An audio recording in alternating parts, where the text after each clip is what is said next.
hindi natin pwede compromise ang pahinga ng ating mga teachers and ng ating mga learners dahil hindi natin pwede idire-diretso ang mga klase dahil kailangan ng pahinga, hindi lang ng teacher, kundi ng mga mag-aaral.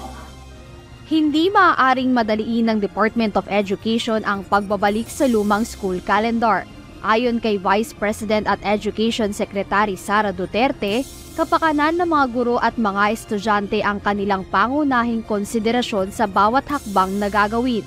Sinabi ng kalihim na kung gagawin agad ito sa darating na pasukan, maaapektuhan ang pahinga ng mga guro at mga mag-aaral.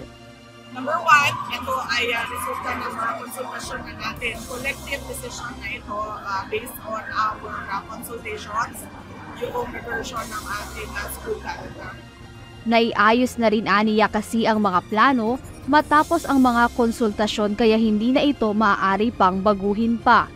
Doon na ang nalatag doon sa mga consultations natin na sa susunod na taon matatapos tayo mid-May at sa susunod na taon matatapos tayo ng April and then balik na tayo sa March.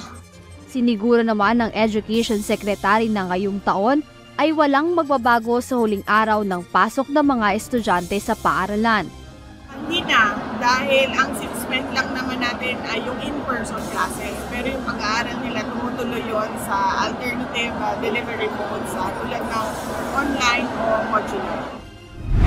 Base sa ulat ng DepEd, mahigit 5,000 paaralan sa bansa ang lumipat sa alternative delivery mode of learning gaya ng online classes at modular learning. Dahil sa kanselasyon ng face-to-face na klase, dala ng matinding init ng panahon. Jed Neresina, UNTV News and Rescue. Diyos ang aming sandigan, serbisyo publiko ang aming pinahahalagahan.